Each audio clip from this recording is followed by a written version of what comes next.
Révélez, vérité, révélez, révélez, vérité, révélez, révélez, Jésus-Christ l'a enseigné, révélez, vérité, révélez, révélez, l'Esprit Saint l'a confirmé.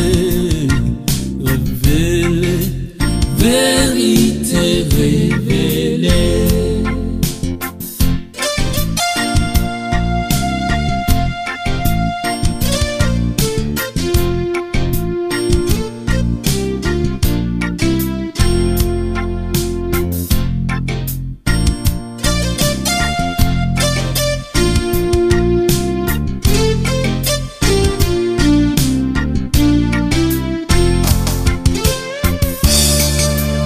Où ira ton âme?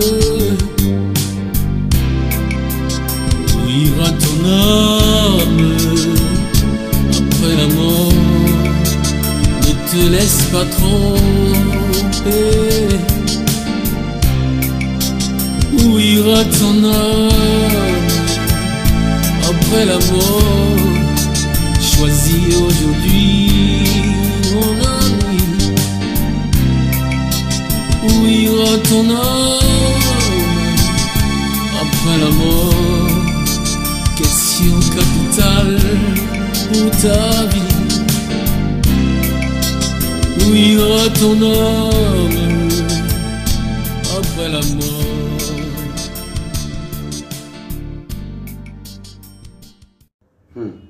On dit, quand tu viens en Jésus, le prix est à payer, c'est vrai.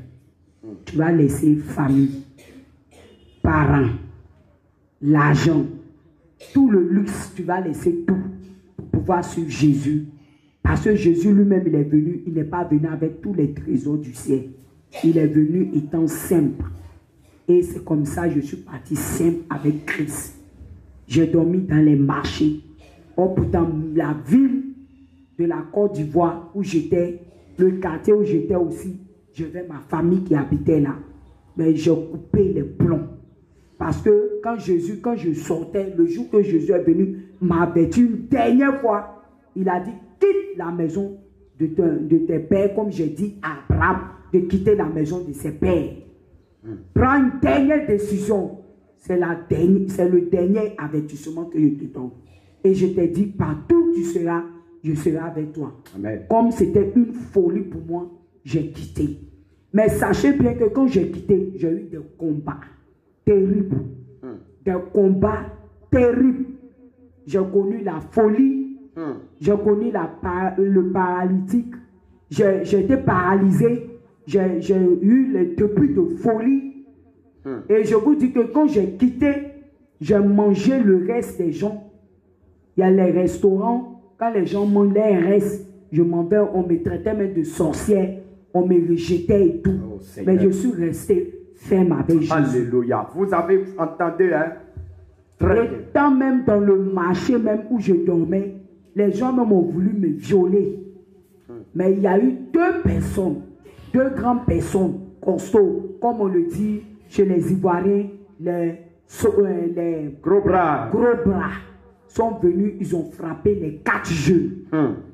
Et quand ils ont fini de frapper les 4 jeunes, où je vais ramasser mon pain, j'avais un pain, plus un tricot sur moi, plus le pain pour me couvrir. Le temps j'ai soulevé mon pain que je prenais pour me couvrir, je les cherche, je ne les vois pas. Ce sont les anges de l'Éternel. La deuxième fois encore, ils sont venus m'attaquer. Cette fois-ci, ils sont venus en 6. Les autres sont partis appeler les autres en renfort. Donc, ils m'ont dit, pourquoi je dors là? Ils ont commencé d'abord par des discussions.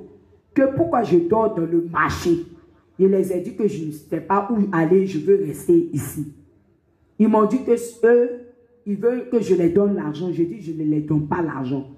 Et puis, un coup, parmi eux, il y avait les chefs. Il m'a tiré. Elle m'a tiré. Mon tricot même, je portais, c'est devenu large. Et puis, ils m'ont enséqué. Là, ils étaient prêts à me violer. Aussitôt, les mêmes loupards qui les avaient frappés sont venus. Encore, moi, je ne sais pas. Mais ils sont venus en même temps là. Et vous faites quoi avec nos petits soeurs là? Certains ont couru, ils ont fui. Et les autres, ils ont tabassé pied. Et c'est là, je pleurais. Et puis, je les ai demandé, mais première fois, je vous cherchais, je ne vous ai pas vu. Deuxième fois, qui vous a envoyé? Il dit, ton Dieu qui veille sur toi là. Alléluia. C'est lui qui nous a envoyé pour te protéger. Alléluia. Alléluia. Et je suis resté comme ça pendant des années dans ce coin-là. Et jusqu'à quand je me réveille tôt et je plie. Et même pour aller dormir, pour aller me laver, c'est dans les WC publics. Et vraiment, je dis merci à ce jeune Amidou qui avait compassion de moi. Quand il venait, il me donnait l'eau gratuite. Dans le CIDA, je rentre, je me lave, je me rince sans savon. En tout cas, j'ai connu la misère, j'ai connu les difficultés. Même quand ça m'arrive même à pleurer, j'entends la voix, je vois le ciel s'ouvre, je vois les anges qui louent Dieu pour moi, pour apaiser mon cœur. Et je suis resté comme ça pendant des années. Imaginez de 1990 jusqu'à l'an 2000, 1990, 91, 92, j'ai traîné comme ça dans le marché d'Ambobo, au grand marché d'Ambobo. Et après ça, j'ai fait 5 ans. Et à la suite des 5 ans, je suis sorti du marché. Je suis allé en Dautré. Et c'est là-bas.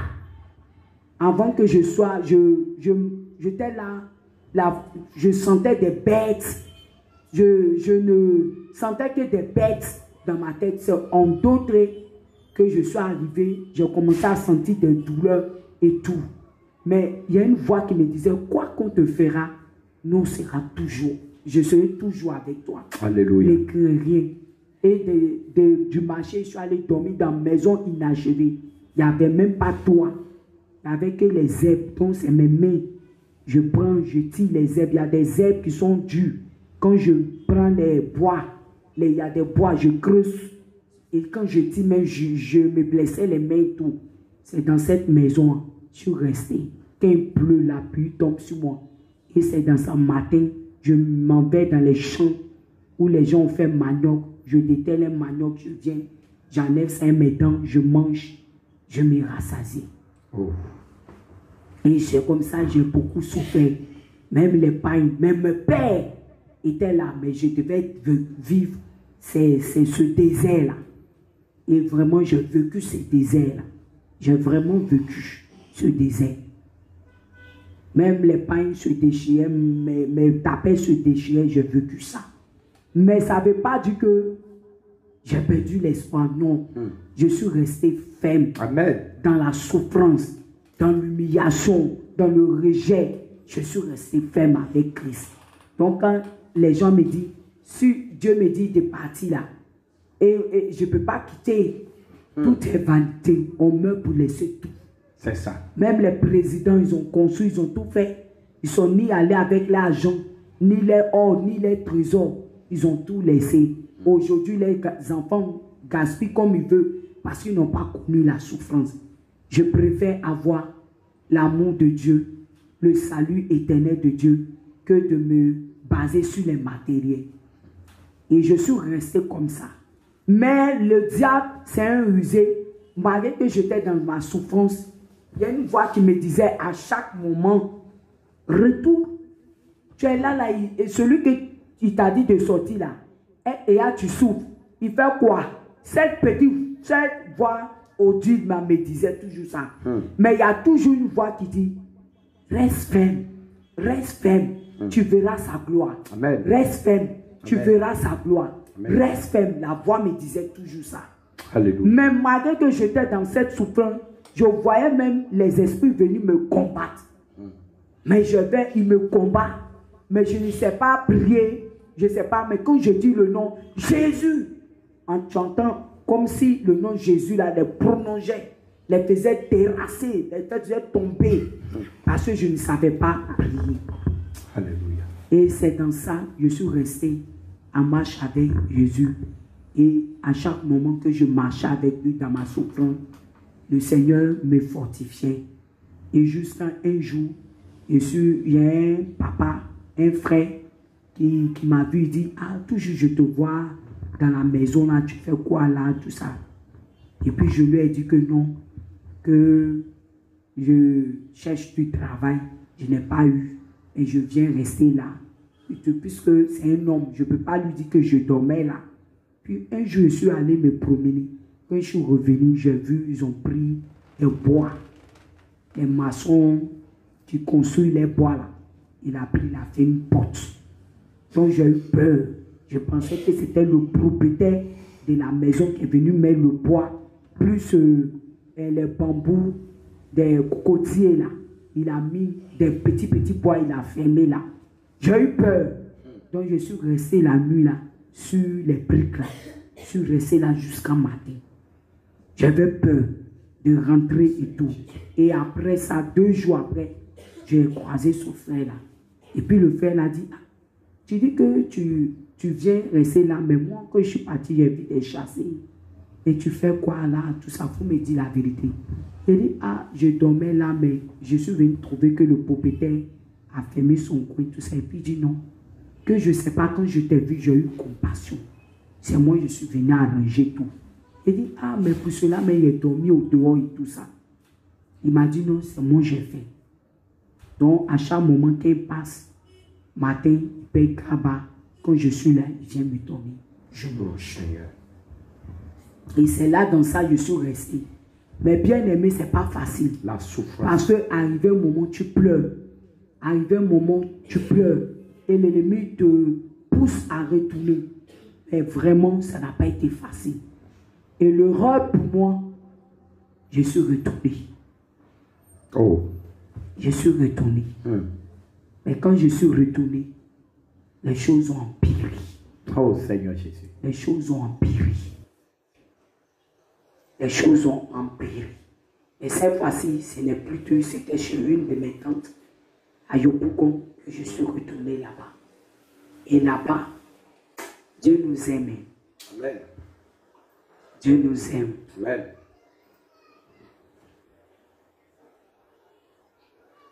Le Seigneur te fortifie. Voilà, chers frères et sœurs, vous voyez, marcher avec Jésus, c'est tout un combat contre le monde des ténèbres. Parce que elle a refusé de servir le diable. Vous voyez les conséquences, les tribulations, les persécutions qu'elle a traversées. Ça donne vraiment de la chair de poule. Je vous dis la vérité. Vous voyez, quand elle était dans l'islam, elle n'a pas eu de persécution. Tout allait bien.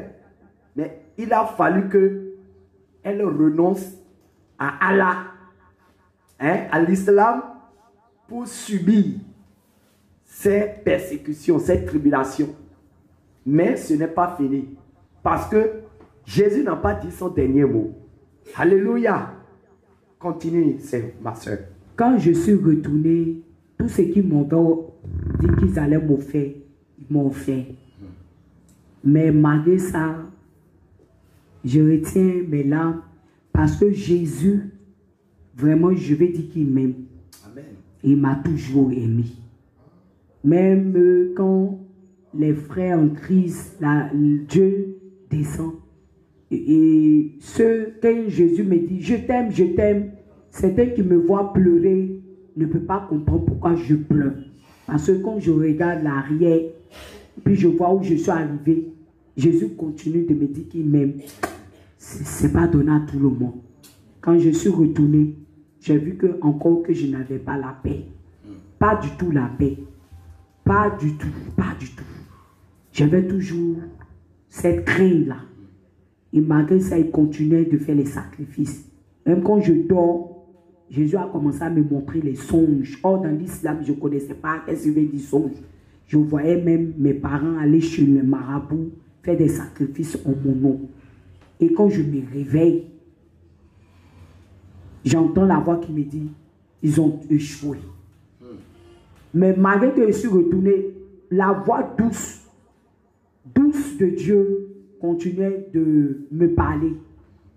Et dans ça, j'étais là, ça n'allait pas, ça n'allait pas, ça n'allait pas, ça n'allait pas. J'ai dit, mais qu'est-ce que je suis venu faire ici? Et un jour, je suis rentré dans la douche. Ils ont versé une poutre dans la douche.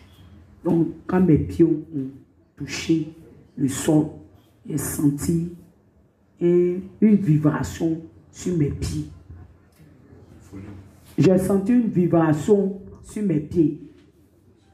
Et j'ai eu mal jusqu'à ce que c'est rentré sur mes hanches et tout. J'ai eu mal. Mais je n'ai pas considéré parce que je ne priais pas assez et tout. Et dans ça, 2 jours après, je commençais à avoir des douleurs aux pieds et tout ça.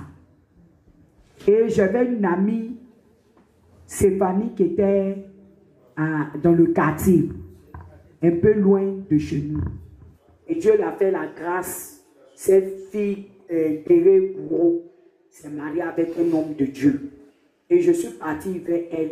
Je lui ai dit, j'ai des piquements au pied, tout ça. Et cette dernière m'a dit qu'elle va prier pour moi. C'est là que je vais voir la puissance du sang de l'agneau. Alléluia. Elle a prié avec le sang de l'agneau, avec autorité sur mes pieds. Et quand elle priait avec le sang de l'agneau, Dieu m'ouvrait encore les yeux. Je voyais même le sang même. Quand il dit je verse le sang sur ses pieds, je vois même le sang même sur mes pieds, Alléluia. Je vais vous dire de mes cuisses, jusqu'au mollet, quand elle priait, je voyais en disant le véritable sang de Jésus. Alléluia. Et quand elle a dit j'arrache, je voyais les épis qu'elle arrachait, des piquants qu'elle arrachait. Elle arrachait. Alléluia. Je voyais qu'elle dit je tire la corde. Je vois dans le sang de Jésus, je vois le sang et puis je vois une corde noire. Elle a tiré tout et quand elle a fini, elle dit quand tu priais pour moi là, je ne sais pas ça veut dire quoi, mais voilà, tu as prié, j'ai vu le sang, j'ai vu des piquants, tu as enlevé, j'ai vu, quand tu as dit une corde, elle dit, c'est ça qu'on appelle vision. Amen. Et c'est dans ça là maintenant qu'elle a commencé à me parler jusqu'à son mari est venu. Quand son mari est venu, il est un homme de Dieu. Et puis elle a parlé à son mari, ils ont commencé à m'exhorter, tout ça. Mais quand elle me dit de quitter, mais c'est comme quelque chose me retenait. Je ne peux pas vous expliquer, mais c'était dur. Ça me retenait. Et c'est dans ça maintenant, quand j'ai un bout de temps, quand je suis là, je sens que je vais aller chez eux. Ils ont commencé à me parler. Je demeure. Mais c'est que quand je suis retourné, pour vous dire la vérité, je ne partais plus à la mosquée. Je ne priais plus. Je m'habillais décemment. Je ne portais plus mes vêtements. Tout ce qui est de musulman, tout. J'ai tout déchiré. J'ai tout jeté. Mais quand on disait prière, quand je viens, on doit se trouver, j'invoque le sang de Jésus. Amen. Et quand je commençais à invoquer le sang de Jésus et le nom de Jésus, il y avait des agissements. Ils ne sont pas d'accord. Ils ne sont pas d'accord. J'ai commencé à voir. Et mon dernier jour encore pour quitter là-bas. Là, cette fois-ci, Jésus est venu encore pour me dire, je te dis, quitte la maison de tes pères. Quitte la maison de tes pères. J'ai dit à Abraham de quitter la maison de son père. Je suis venu encore pour t'avertir, quitte la maison de tes pères. Parce que si quelque chose t'arrive, tu risques de perdre ton âme. Oh. Tu risques de perdre ton âme. Tu risques de perdre ton âme. Je vous assure, quand il a fini de me dire ça, je me suis réveillé. Mon cœur a commencé à faire fou. Je n'ai plus eu la tranquillité. Et à la suite de ça, matin bonheur, j'ai couru, je suis parti chez Stéphanie. Son mari s'est lavé. J'ai dit, Stéphanie, voilà ce que j'ai vu, tout ça là. Son mari a fini de se laver, il est venu dire, fais un choix. Dieu t'aimait. Moi-même, depuis je marche avec Dieu, Dieu ne m'a jamais montré ce qu'il t'a montré. J'ai commencé à expliquer, et c'est là qu'il a pris la Bible. Et il a commencé à m'expliquer l'histoire d'Abraham. Alléluia. Et il m'a expliqué l'histoire d'Abraham. Et il m'a expliqué la pierre, l'angulaire. Il a pris le passage. Il a répété, lui. Une fourmi noire. Il a pris le passage. Et tous les versets que Dieu m'a donné, il a fait là. En même temps, quand je me suis levé de les fauteuils, je suis tombé. Quand je suis tombé sur les salons, j'ai vu comme si mon corps est sorti, mon âme est sortie, ça a arrêté. Et j'ai vu l'homme de Dieu, je regardais l'homme de Dieu et sa femme qui priaient puissamment en langue. Seigneur, elle ne mourra pas. Elle n'a pas fini sa mission. Tu l'as payé. Si tu as montré ta gloire à Abraham, c'est que tu peux le montrer. Donc maintenant, je vois mon corps est couché et je vois un homme, l'ombre ténébreux qui sort de mon corps et puis qui fait... Alléluia. C'était le processus de sa délivrance qui a commencé. Et quand l'esprit noir est sorti par les prières en langue qu'il faisait, l'esprit a fait... Et j'ai vu l'esprit sortir. Et j'entends maintenant, tu peux rentrer. Et puis, quand j'ai entendu, tu peux rentrer, je vois maintenant l'homme de Dieu et sa femme. Eux, ils me voient coucher. Mais mon âme est sortie, je les vois. Et l'homme de Dieu dit, Seigneur, réveille-la, lève-toi. Tu es un Dieu puissant, tu es un Dieu puissant, tu es un Dieu puissant. Et en même temps, je rentre dans mon corps, je me couche. Et puis un coup, je me réveille, je fais... Son âme est restaurée. Son âme a été restaurée. C'est Jésus qui peut faire ça. Allah ne peut pas faire. Donc c'est dans ça, quand je suis sorti de là, je suis retourné à la maison. Cette fois-ci là, je n'ai pas parlé à quelqu'un. Je n'ai pas parlé à quelqu'un. J'ai appelé mon papa. Je dis, papa, tellement j'aimais mon papa, je vous assure que parce que mon père, il a été ma mère, il a été en même temps mon père. Et c'est dans ça, j'ai appelé mon papa, il dit, papa, est-ce que je peux venir rester avec toi? Mon papa m'a dit, non, tu restes là où tu es. J'ai compris que Dieu ne voulait pas que je sois à gauche et à droite, que c'est lui ce que je dois suivre. J'ai pris ce que je devais prendre comme d'habitude et je suis sorti. Et je ne suis plus jamais retourné en famille jusqu'en cette année de l'an 2017. L'an 2017, à partir de l'an 2016, le Seigneur dit, je vais te réconcilier avec ton père. Et le Seigneur m'a dit, regarde, dans mon songe, j'ai vu que mon père, on l'avait tué dans le songe. Et puis je suis allé prendre le corps de mon père. Or, je suis dans la religion musulmane. Quand ton père meurt, tu ne vas pas le toucher. Mais moi, j'ai pris mon père qui était enroulé d'un tissu blanc. J'ai pris le corps de mon père, j'ai mis sur ma main. Et puis j'ai dit, Seigneur, je t'ai dit qu'il ne faut pas que mon père meure. Il ne faut pas que ma mère meure. Je veux qu'il voie ta grandeur sur ma vie. Et qu'il sache que tu es le Jésus-Christ de Nazareth, le Dieu vivant.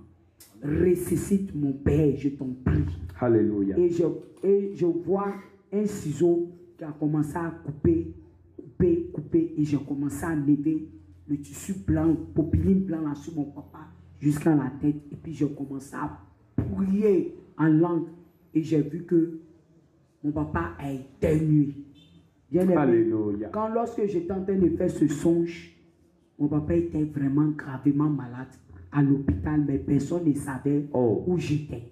Et il était entre la vie et la mort. Et le Seigneur va me dire, quand je me suis réveillé, je me suis assise, j'ai commencé à pleurer la grâce de Dieu.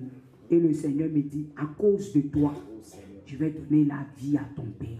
Alléluia. Mais tu vas partir voir ton père. Mais avant que je vais quitter la deuxième fois ma famille, en tout cas, je suis retourné encore au marché. J'ai vécu, j'ai souffert. Oh Seigneur. Dans la maison inachevée aussi, j'ai souffert. Et après ça, Dieu m'a envoyé chez des familles. Des gens ont eu compassion. ils m'ont accueilli. Là-bas aussi, j'ai rencontré la souffrance. On m'a traité même de sorcière. On m'a traité de, comment on appelle, voleur. On m'a traité de tout nom. Là-bas, je suis sorti encore. Dieu continuait. En tout cas, j'ai traversé plein de difficultés. Tu as traversé le désert. Le désert, voilà. C'est le désert. De la souffrance en souffrance. Et cette souffrance, je peux dire que de l'an 1990 à l'an 2004, jusqu'à l'an 2016, le Seigneur va me dire, la fin de ta souffrance est finie. Alléluia. La fin du désert s'annonce. S'annonce. Maintenant, il est temps. Je t'ai fait des promesses. Tu auras ta maison. Oh. Tu vas maintenant me servir et tu vas voir ce que je vais faire avec toi. Oh Seigneur. Et il m'a rappelé toutes les choses dans ma souffrance. Quand je marchais dans les rues, ce qu'il me disait et tout. Et j'ai vu l'accomplissement. Alléluia. De l'humiliation. Le Seigneur a permis que je puisse travailler chez une grande famille en tant que servante.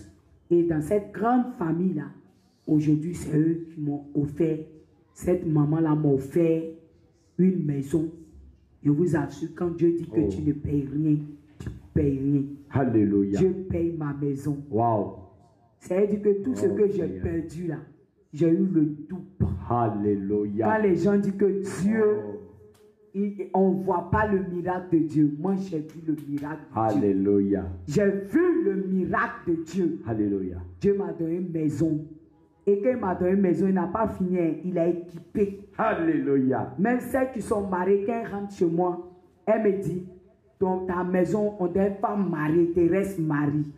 Et je lui ai dit, non, je suis marié. Alléluia. Et mon mari, c'est Jésus-Christ. Alléluia. Alléluia. Yes. Quand je suis malade et que je dis, Seigneur, je ne me sens pas bien, aussitôt mon téléphone sonne. On m'appelle, il dit, allô, on dit quoi? Il dit, ah, je suis malade, aussitôt voiture vient. Alléluia. Quand je dis voiture, ce n'est pas taxi, hein. Je dis 4x4 vient. On me prend, on m'envoie où? À la clinique. Où les enfants des grands types se soignent. C'est là-bas on m'envoie. Alléluia. On me soigne. Amen. On finit de me soigner et puis on me dépose. Alléluia. Ça, je peux dire que je suis l'épouse de Christ. Alléluia. Qui prend soin de toi. Qui prend soin de moi. Alléluia. Et puis, j'ai expérimenté encore quelque chose d'extraordinaire avec Dieu. Quand je dis, Seigneur, je veux manger ça. Je ne vois pas. Parce que mes soeurs, mes petites soeurs me disent, j'ai une folie. J'ai une foi de folie d'aveuglement. Quand je dis, Seigneur, je veux ça. Aussitôt, il va, Jésus, je veux. Quand je finis de dire, je veux ça, en même temps, je dis, Seigneur, non, tu es trop bon. Merci parce que tu m'as donné. Est-ce que je mérite ça? Mais tu me donnes quand même. Donc, j'ai expérimenté le degré de foi. Et j'ai expérimenté aussi le degré de donner tout à Dieu. Dans l'argent, dans les biens matériels. J'ai expérimenté ça. Ça veut dire que si Dieu doit avoir 10%, moi je lui, si c'est 100%, moi je prends 10%, je lui donne le reste des 90%. Alléluia. Et c'est pour cela, ma maison que le Christ m'a donnée, je n'ai jamais manqué de quelque chose. Alléluia. Et quand je demande quelque chose à Christ, je ne dis pas, Seigneur, je vais aller demander à mon tonton. Je dis, mon époux bébé, tu sais, Papa Jésus-Christ, mon trésor, mon amour, ta femme doit s'habiller en pagne. Quand il dit en pagne, si tu demandes, ton mari va te dire, tiens, un complet de pagne. Mais quand je dis pagne, je peux avoir dans la semaine 5 ou 6 pagnes, cadeaux, sans rien payer. Alléluia. Parce que dans tout ton cœur, ton âme, ton esprit à Dieu. Amen. On ne peut pas suivre Jésus-Christ de Nazareth et être misérable. Jamais. À moins que toi, tu prends autre chemin. Tu ne fais pas la volonté de ton Père. La Bible dit que même quand on est avec nos parents, je suis avec l'homme de Dieu. Et si je le satisfais, je fais le travail que l'homme de Dieu me dit de faire. Mais Dieu peut le toucher pour dire, paie ça pour ta fille. Et l'homme de Dieu dans sa pièce, en me voyant tant que sa fille spirituelle et que je fais le travail bien, par ses prières, l'Éternel est terrien. C'est un cadeau. Alléluia. Parce qu'il est fier de sa fille spirituelle. Alléluia. Donc, imaginez nos pères qui sont dans les cieux. Ah. Tu as fait payer le prix. Tu as abandonné tes parents. Tu as abandonné tes frères. Tu as abandonné les choses de ce monde. Et l'Éternel me dit, je ne savais même pas que c'était écrit dans la Bible. Il dit, de la manière tu as abandonné tout, je te donnerai des frères, des sœurs, une famille. Et il l'a fait. Amen. Mais le prix était quand? Depuis des années. Si je compte ma conversion, ça fait peut-être 20 ans, 21 ans, bien plus que ça. C'est beaucoup d'expérience. J'ai vécu ça avec Christ. Oh Seigneur. J'ai pleuré. Frère, j'ai pleuré. Mon âme a été touchée. Mon cœur a été déchiré. Ma chair a été touchée. Parce que, mais aujourd'hui, je peux dire que Jésus est Seigneur. Alléluia. Il est vivant. Alléluia. Il est puissant. Alléluia. Et ce n'est pas encore fini. Christ encore pour que je vois sa bonté. Christ va me montrer les choses secrètes de l'enfer. Wow. Oui. Vous voyez, le Seigneur n'a pas fini ce qu'il a commencé avec notre sœur. Il a fait passer par le désert et maintenant il a béni. Maintenant, il amène maintenant à une autre dimension pour lui révéler maintenant encore d'autres réalités spirituelles qu'elle n'a jamais vues dans sa vie. Continue. Et voilà que le Seigneur, quand j'ai commencé à faire le travail de servante et je suis tombé dans la vie de cette famille, étant là-bas, j'ai commencé à prier. Mais avant ça, comment ma prière a commencé? Parce que quand j'ai quitté l'islam, franchement dit, je marchais avec Dieu. Mais Dieu, par son esprit, me guidait, me conduisait. Et petit à petit, je commençais à dire merci à Dieu. C'est comme un enfant qui fait le capa, qui marche et tout. Et après ça, j'ai eu la folie et le paralytique. Dieu m'a emmené dans une église vivante qui ont fait ma délivrance et tout. Et dans cette église, ils m'ont dit que c'est des attaques familiales qui m'ont lancé des attaques et tout. Donc, en réalité, ils t'ont envoyé des missiles. Mais le Seigneur t'a délivré. Le Seigneur m'a délivré. Alléluia. Dans cette église, étant paralysée, j'ai pu marcher. Mais marcher, ça a été d'étape à étape. Moi, aujourd'hui, je marche bien. Alléluia. Je marche bien. Et les problèmes de folie qui faisaient que je perdais les pensées, ma manière de parler, tout. Vraiment, aujourd'hui, j'arrive à m'exprimer bien. Et par la puissance du Saint-Esprit même, j'arrive même à parler le vrai français. Alléluia. Pas le français de la rue que je parlais en bas. Oh. Tout ça, c'est les œuvres du Saint-Esprit. Alléluia. En tout cas, même les Français vont apprécier ton français. Amen. Amen. Amen. Donc, c'est dans ça, quand je suis resté là-bas, mais pour dire merci à cet homme de Dieu, je n'avais ni or, ni argent. Donc, pour dire merci à Dieu, j'ai commencé à préparer pour des milliers de serviteurs. 400 serviteurs. Et quand ces 400 serviteurs ont fini leur formation, ils sont partis.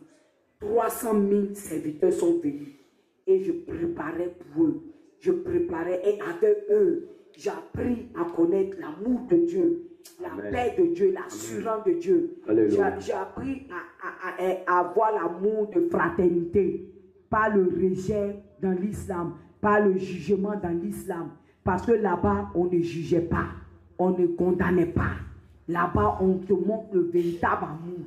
Et au fur et à mesure, c'est comme ça, j'ai appris à apprendre à pardonner, apprendre à oublier. Parce que pour pardonner, c'était vraiment difficile pour moi. Même oublier. J'ai dit, je pardonne, mais je ne peux pas oublier. Ça a été difficile pour moi. Et juste quand Dieu va faire comment? Va commencer à me montrer. Mon premier songe, c'était l'enfer. L'enfer. Parce que je n'aimais pas pardonner. Je n'aimais pas aussi oublier. Mon premier songe, je dormais et puis j'entends les chaînes qui font couin, couin, couin, couin. Les chaînes à traîner. Et au bout de ces chaînes-là, je voyais des boules où il y avait les piquants. Puis j'entendais, c'est des épées en fer aigu. Et puis, j'étais couché là. Au lieu que les anges vont venir me chercher, ce n'est pas les anges, c'est les démons qui sont venus me chercher. Oh. Ce n'est pas les anges de Christ qui sont venus me chercher. C'est les démons qui sont venus me chercher. Et je vois 2 démons qui sont venus. Puis je dis, ah. Et puis je suis dans un coin qui est noir. Très noir, ténébreux. Puis il dit, ah, mais j'étais dans la chambre. Je fais quoi dans ce trou noir là? Et puis je vois, ils ont allumé les lampes, mais c'est le feu. Lampe de feu. Mais dans le trou où j'étais là, il y avait une chaleur et une odeur. Bien aimé, si tu es dans ce coin-là, tu ne peux pas sentir. Toi, tu penses que l'enfer n'existe pas. Elle est en train de décrire ce que le Seigneur lui a révélé sur l'enfer. Elle est en train de décrire ça. Et c'est horrible. C'est horrible. Continue. Et je suis dans ce trou-là, ils ont allumé les lampes. C'est le feu qui était dedans. Et puis l'odeur était tellement forte. C'était vraiment, je ne sais pas, tu ne peux pas respirer. Et puis il faisait chaud. Et puis les démons ont dit, voilà, maintenant viens sur nous. J'ai dit non, j'étais dans ma maison là-bas. Je ne vous suis pas. Je vous assure, si vous voyez les ongles des démons, là, quand ils m'ont attrapé comme ça, je vous assure que les ongles là, c'est rentré dans ma chair. Oh, quand c'est rentré dans ma chair là, c'est comme s'ils avaient arraché mon cœur. J'ai commencé à, je vais crier, je ne peux pas, c'est mes larmes qui coulent. Et puis quand je me suis, juste à quelques heures, puis je les ai dit, mais qu'est-ce que j'ai fait? Qu'est-ce que j'ai fait? Il dit, ah, tu ne sais pas ce que tu as fait. Donc on va te dire ce que tu as fait. Tu manifestes ta colère. Tu es rancunier. Le Seigneur lui a montré l'enfer et le traitement réservé aux coléreux. Donc comme tu es coléreux, on va te montrer comment faire pour ne plus être coléré. Il dit non, je vais retourner où j'étais. Il dit tu ne peux plus retourner. Je vous assure, les démons là, les oncles, ils prennent, ils mettent dans mon cœur, ma poitrine. Ça rentre jusqu'à où il y a mon cœur là. Ils tirent, je crie, je tombe. Ils prennent c'est pointu comme ça, ça en fait. Ils me piquent le dos, ça déchire mon. Je dis la soupe. Quand tu es coloré, la manière dont ton cœur se manifeste dans une colère attends ça. C'est comme ça ils m'ont persécuté avec toutes les colères. Me déchirer, prendre les trucs, me limer ma bouche, écarter ma langue, tirer mon. Je suis resté dans cette souffrance jusqu'à. Je vous parle pas que c'est minutes ou secondes. Parce que quand le jour que je suis revenu à moi, on dit ça fait 1 semaine que je suis agité. Je n'ouvre pas mes yeux, je m'agite. On touche mon corps, c'est chaud. Et elle a passé 1 semaine dans le trance, dans la trance, en agonie. Elle a passé 1 semaine. Mais on touchait mon corps, on m'appelait Raïssa, tu as quoi? Qu'est-ce qu'il y a ma soeur? On m'appelait, mais mon corps, quand on touche, ça brûlait de feu. Parce que j'étais dans le tourment là-bas. J'étais dans la souffrance là-bas. J'étais dans la persécution là-bas. Bien aimé, quand je suis revenu à moi, Puis je me suis levé. Je n'ai pas parlé le même jour. Parce que ma langue était enflée. Parce que je savais quel travail j'ai fait. Ma langue était enflée. Mon visage était enflé. Mon cœur même, pour respirer, et j'avais des problèmes de respiration. Donc, mes soeurs qui habitaient avec moi disaient que peut-être c'est une crise cardiaque ou bien j'étais dans le coma. Mais comme je ne pouvais pas parler puisque ma langue était enflée et tout, mes dents étaient serrées parce que je ne pouvais pas parler. C'est pendant 4 jours, le 5e jour, que maintenant j'ai pu dire à mes soeurs, je veux m'asseoir. Voilà la voix. Je veux m'asseoir. C'est comme ça que je parle. Je veux m'asseoir. Même pour soulever ma langue, c'était un problème. Et quand ils m'ont dit, ouvre ta bouche, j'ai ouvert ma bouche. Elles ont vu que ma langue était rouge, dans ma bouche était rouge. Elles m'ont demandé, tu as quoi? Au 6e jour, j'ai commencé à leur dire comment j'ai été persécuté à cause de la colère, le manque de pardon. J'ai dit, quand je suis là, j'ai dit, moi je ne pardonne jamais. Je ne pardonne jamais. C'était mon mot. Voilà. C'était ma parole. Toi, chrétien, chrétienne, qui me suis, voilà, elle ne pardonnait pas. Le manque de pardon, la colère. Voilà les 2 caractères pour lesquels le Seigneur a permis qu'elle visite l'enfer pour voir le traitement qui est réservé à ceux qui ne pardonnent pas, à ceux qui sont rancuniers, à ceux qui sont colérés, le traitement qui leur réserve, qui leur sont réservés en enfer. Le Seigneur a été clair. Si vous ne pardonnez aux autres leurs offenses, lui aussi ne vous pardonnera point. Et la Bible nous a aussi parlé sur la colère. Ne vous laissez pas emporter par la colère. La colère, si tu tombes en colère, va dans la chambre et prie rapidement que l'esprit de la colère te quitte. Sinon, si tu meurs dedans, tu atterris tout droit en enfer. Ce que je te dis, c'est ce qu'elle a subi. Le Seigneur ne veut pas que tu subisses la même chose. C'est pourquoi il permet que tu écoutes ce témoignage pour vite te repentir.